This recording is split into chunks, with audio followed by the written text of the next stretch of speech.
کہتے ہیں میں نے سنا تھا کہ نافرمان کی روح بہت مشکل سے نکلتی ہے اور جو نیک لوگ ہوتے ہیں ان کی روح آسانی سے نکلتی ہے. تو میں تو جب گیا یورپ میں تو میں نے بہت سے گوروں کو بڑے آرام سے مرتے ہوئے دیکھا اور بہت سے نیک لوگوں کو بڑی مشکل سے مرتے ہوئے دیکھا. تو یہ کیا ہے؟ تو کہہ رہے مجھے تو اسلام کے بارے میں اشکالات شروع ہو گئے. میں نے کہا آپ نے جن سے یہ تقریر سنی ہے نا کہ نیک لوگ کی روح آرام سے نکلتی ہے، بروں کی مشکل سے نکلتی ہے، انہوں نے آدھی بات بتائی ہے، پوری نہیں بتائی. میں نے کہا یہ تو صحابہ کے دور میں نے کہا اگر آپ حدیثیں پڑھ لیتے ایک آیت سے کبھی تھوڑی مسئلہ حل ہوتا ہے. آپ کسی کی ایک بات لے رہے ہیں، دوسرے موقع پہ جو اس نے تشریح کی ہے وہ آپ نہیں لے رہے. میں نے کہا معاذ اللہ، اگر کسی کی کوئی موت کی کسی کو بہت تکلیف ہو رہی ہے، یہ اس معاذ اللہ اس کے برے ہونے کی علامت ہے، تو یہ تو پھر کفر ہے. حدیث میں آتا ہے کہ آپ صلی اللہ علیہ وسلم کو موت کی تکلیف دوسروں سے زیادہ ہوئی ہے. آپ صلی اللہ علیہ وسلم فرمایا اوعکو کما یوعکو رجلان منکم، مجھے بخار میں اتنی تکلیف ہوتی ہے جتنی تم میں سے 2 آدمیوں کو ہوتی ہے. آپ پر جب بیماری آتی تھی نا، آپ کو تکلیف دوسروں سے زیادہ ہوتی تھی. اور امی عائشہ رضی اللہ تعالی عنہا فرماتی ہیں کہ نبی صلی اللہ علیہ وسلم کا سر مبارک میری گود میں تھا جب آپ کی روح نکلی ہے، اور آپ کی جو میں نے موت کی تکلیف دیکھی ہے، جس شدت میں آپ جس تکلیف میں تھے، اس کے بعد مجھے کسی کی موت کی جو آسانی سے کوئی دنیا سے گیا ہو نا، اس کے مرنے پر مجھے کبھی رشک نہیں آیا. رشک کا کیا مطلب؟ کہ بھئی یہ اتنی آسانی سے چلا گیا تو اس کا مطلب یہ زیادہ اچھا تھا، اور معاذ اللہ آپ صلی اللہ علیہ وسلم کے اعمال کم تھے، تو یہ تو ممکن نہیں ہے نا. کہتے ہیں مجھے کبھی کسی پہ رش نہیں آیا کہ آرام سے مر گیا تو بہت نیک ہوگا. ٹھیک ہے نا، بہت مشکل ہے سمجھانا. امی عائشہ فرماتی ہیں کہ یعنی امی عائشہ کی حدیث کا مفہوم بیان کر رہا ہوں کہ نبی صلی اللہ علیہ وسلم کی موت کے وقت جو تکلیف کی حالت تھی، اس کو جب سے میں نے دیکھا ہے، تو امی عائشہ کی بات کا خلاصہ یہ ہے کہ اب اگر میں کسی کو دیکھتی ہوں نا کہ آرام سے روح نکل رہی ہے، یعنی آرام سے مر رہا ہے، دنیا سے جا رہا ہے، تو مجھے اس پہ رش نہیں آتا کیونکہ بہت نیک ہوگا. کیا مطلب؟ اس کا نیک عمل سے تعلق بولتے کیوں نہیں ہے. لیکن ہمارے ہاں سارا مدار کس پر ہے؟ مرنے کے بعد شکل کیسی ہے اس کی؟ آڑا ترشا ہو گیا تو جہنم میں جا رہا ہے اس کا مطلب. اور اگر مرا ہوا ہے، دانت کھلے میں، ایسا لگ رہا ہے مسکرا رہا ہے، سیدھا کہاں جا رہا ہے؟ او بھائی، اگر خدا نخواستہ کوئی لکوے کا مریض تھا، کوئی فالج کا مریض تھا، وہ تو مرے گا تو اس کا تو بیچارے کا ہوگا تھوڑا سا چہرہ بھی ٹیڑھا ہو سکتا ہے، کچھ بھی ہو سکتا ہے، نیک لوگوں کا بھی ہو سکتا ہے. تو مدار کس پر ہے؟ اعمال پر. اور نیک لوگوں کو بعض دفعہ موت کے وقت ڈبل تکلیف دی جاتی ہے. ایک تو اس لیے دی جاتی ہے، یا تو اس لیے کہ کوئی گناہ ان کا باقی رہ گیا ہوتا ہے. اللہ کیا کہتے ہیں؟ بھائی قبر میں جانے سے پہلے اس کو ہمارے پاس دھلا کے لے کے آؤ، صاف ستھرا ہو کے. اب ہمارے پاس آ رہا ہے تو اب ہم نہیں چاہتے کہ اس کے گناہوں کی گٹری ہو، اس کو پاک صاف کر کے لے. میں نے بڑے بڑے بزرگ دیکھے جن کو آخری وقت میں بہت مصیبت میں گزری ان کی، یعنی زندگی کے آخری ایام، بیٹیوں کی ٹینشن، کسی بیٹی کو طلاق ہو گئی، وہ گھر آ گئی، کوئی اور مسئلہ ہو گیا، تو بڑی ٹینشن میں آخری وقت. لیکن وہ زبان سے کیا کہتے تھے؟ شکر. کیا شاید اللہ تعالی ہمارے گناہوں کو معاف کرنا چاہتا. اولاد کی حدیث میں آتا ہے کہ انسان کو اس کی گھر والی کی طرف سے، اس کی اولاد کی طرف سے، اس کے جسم کی طرف سے تکلیفیں پہنچتی رہتی ہیں اور اس کے گناہ معاف ہوتے رہتے ہیں، حتی لقی اللہ طاہرا مطہرا، جب اللہ کے پاس آتا ہے نیٹ کلین، بالکل گناہوں سے پاک صاف ہو گیا. لیکن یہ تکلیف ہوتی ہے جس میں صبر کی توفیق بھی ملتی ہے، کیونکہ اللہ دے رہا ہے نا تکلیف، اور اللہ سزا کے طور پہ نہیں بلکہ کفارے کے طور پہ، تاکہ ہمارے پاس آئے تو صاف ستھرا ہو گئے. تو اس تکلیف میں پھر صبر کی توفیق، اس لیے علماء کہتے ہیں جس تکلیف میں صبر کی توفیق مل رہی ہے سمجھ لو یہ رحمت ہے. یہ کیا ہے؟ رحمت. یہ اللہ آپ کو بنانا چاہ رہا ہے کچھ. اب لوگ کہتے ہیں یہ والی تکلیف کیوں، وہ والی کیوں نہیں آئی، یہ تو بہت زیادہ ہو گئی. تو بھئی اللہ سے کوئی نہیں لڑ سکتا، وہ جو دے رہا ہے وہ اس پہ صبر کرو. اسی کو کہتے ہیں تقدیر پر رضا، جو اللہ نے مقدر کیا ہے اب اس پہ کیا ہے؟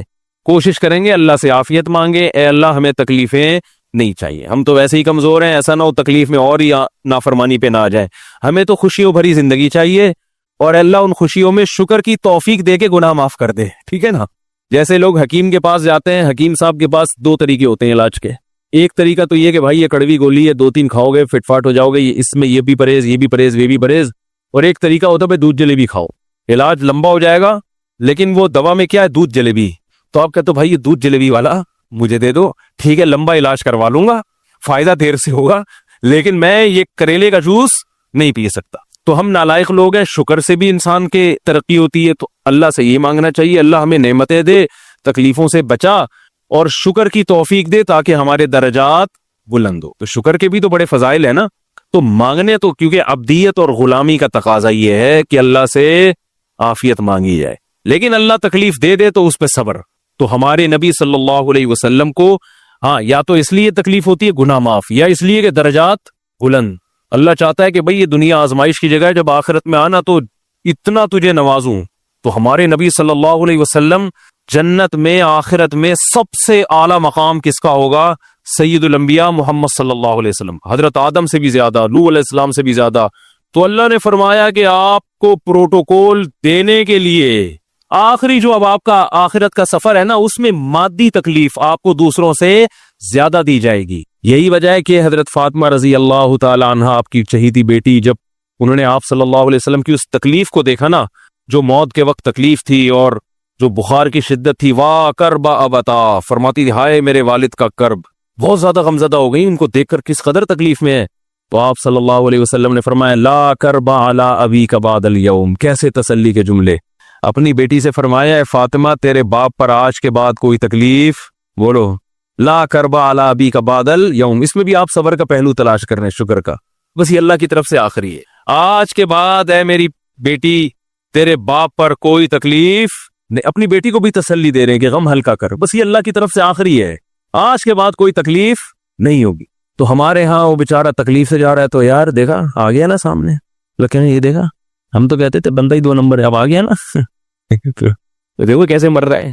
اور پیغمبروں کو تکلیف تو دی جاتی ہے، لیکن کوئی ایسا عیب نہیں ہوتا، ایسی بیماری نہیں ہوتی جو لوگوں میں معیوب سمجھی جاتی ہے، یہ نہیں ہوتا، کیونکہ پیغمبر اللہ کے قاصد ہیں، تو اللہ ان کو ہر لحاظ سے امت کو یہ بتانا چاہتے ہیں یہ میرے رسول ہیں، یہ میرے سفیر ہیں۔ تو کوئی بھی ایسی چیز جس کی وجہ سے لوگوں کو ان سے نفرت ہو، یا طبعی نفرت جو انسان کے اختیار میں نہیں ہوتی، تو اللہ ایسی بیماری اور ایسی تکلیف سے بچاتے ہیں ان کو۔ سمجھ میں آ رہی ہے بات؟ لیکن امتی کو ایسی تکلیف ہو سکتی ہے۔ یہ جو ختم نبوت کے علماء کہتے ہیں نا مرزا غلام احمد بیت الخلاء میں گر کے مر گیا، تو بعض لوگ کہتے ہیں وہ تو بیت الخلاء میں تو فلاں بزرگ کا بھی انتقال ہوا تھا، فلاں کا بھی بزرگ کا ہو سکتا ہے، پیغمبر کا بیت الخلاء میں انتقال بولو نہیں ہو سکتا، کیونکہ پیغمبر کو اللہ ایسے عیب سے بچاتے ہیں جو انسانوں میں عیب سمجھے جاتے ہیں۔ تو پیغمبر کو ایسی بیماری نہیں ہوتی، جیسے اچھوت کی بیماری ہے کہ کوئی ہاتھ نہیں لگا سکتا اس کو، ایسی بیماری پیغمبروں کو نہیں ہوتی۔ کوڑ کی بیماری پیغمبروں کو نہیں ہوتی، کیونکہ ایسی بیماری جس سے لوگ گھن کھاتے ہیں، ایسی نہیں، لیکن امتی کو ہو سکتی ہے، امتی کو ایسی بیماری ہو سکتی ہے، اللہ اس کے درجات کیا کرے گا؟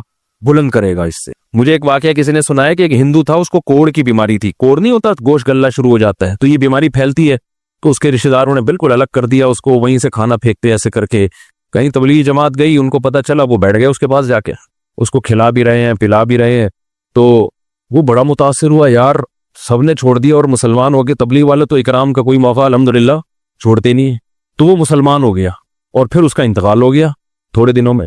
اب دیکھو اللہ نے جو اس کو کوڑ کی بیماری میں ڈالا، یہ بیماری اس کے لیے رحمت بن گئی کہ نہیں بن گئی؟ تو کفر کی حالت میں کوئی اچھا کام کیا ہوگا اس نے، اس کے بدلے میں اللہ نے اس کو کیا دے دیا؟ کوڑ کی بیماری۔ اب دنیا کہے گی یار عام کافر جو اچھے کام نہیں کرتے وہ تو فٹ فاٹ گھوم رہے ہیں، اور یہ تھوڑا بہت خیال کرتا تھا، اس کو اللہ نے کیا دے دیا؟ بھائی اس کو دیا اس لیے کہ اللہ کو پتا ہے کہ جی کوڑ میں ہوگا تو تبلیغ والے آئیں گے، اس کی آؤ بھگت کریں گے، اور یہ کیا ہو جائے گا؟ اسلام میں داخل ہو جائے۔ تو اللہ کے کام ہے، یہ اللہ ہی بہتر جانتا ہے۔ تو بعض دفعہ اللہ تکلیف میں ڈالتے ہیں تاکہ آپ کے گناہ دھل جائیں۔ تو اس لیے موت کی جو تکلیف ہے نا، اچھا، اور عین ممکن ہے کوئی بہت بڑا بدماش ہو، بڑے آرام سے مر جائے، اور مرنے کے بعد ایسی خوبصورت اسکن ہو جائے اس کی، کیونکہ اسکن کی اچھے یا برے ہونے کا تعلق موسم سے ہے، جینے، ٹھیک ہے نا؟ جس کو برین ہیمریج ہوتا ہے تو چہرہ خراب ہوتا ہے، چاہے وہ نمازی ہو۔ میں نے ایسے پکے نمازیوں کو جن کی نماز کی حالت میں ڈیتھ ہوئی ہے، ان کو دیکھا موت کے بعد ان کا چہرہ کالا ہو گیا۔ یہ بری بات نہیں تھی، یہ کالا اس لیے ہو گیا کہ برین ہیمریج ہوا، رگ پھٹی ہے تو بلیڈنگ ہونا، اور ہارٹ اٹیک بھی ہوا پھر ان کو، تو ڈاکٹر کہہ رہے تھے ان کو جلدی دفناؤ کیونکہ یہ بہت جلدی ان کا جسم خراب ہو جائے گا۔ حالانکہ پھر میں نے خواب میں ان کو جنت میں بھی دیکھا، صحیح ہے نا؟ تو خام خمانہ لوگوں نے یہ چیزیں بنائی ہوئی ہیں۔ تبھی میت کو چھپانے کا حکم ہے، کیونکہ اکرام کرنا ہے نا، تو چہرہ مرنے کے بعد بگڑنا شروع ہوتا ہے، یہ ہر ایک کا ہوگا، چاہے نیک ہو چاہے برا، تبھی تو حکم ہے کہ اس کو جلدی دفن کرو، کیونکہ اس کی توہین ہے اب لوگوں کے سامنے رکھنا۔ اور ہمارے یہاں کیا ہو رہا ہے، باقاعدہ مردوں کے ساتھ سیلفیاں چل رہی ہیں، ناک میں روئیاں ٹھوسی ہوئی ہیں، اور ویڈیو بن رہی ہے، اور زیارت ہو رہی ہے، لائن لگ لگ کے پبلک دیکھ کے جا رہی ہے۔ کیا جاہلانہ رسم ہے یار، کیا جاہلانہ۔ میت میں اور دلہن میں فرق ہونا چاہیے،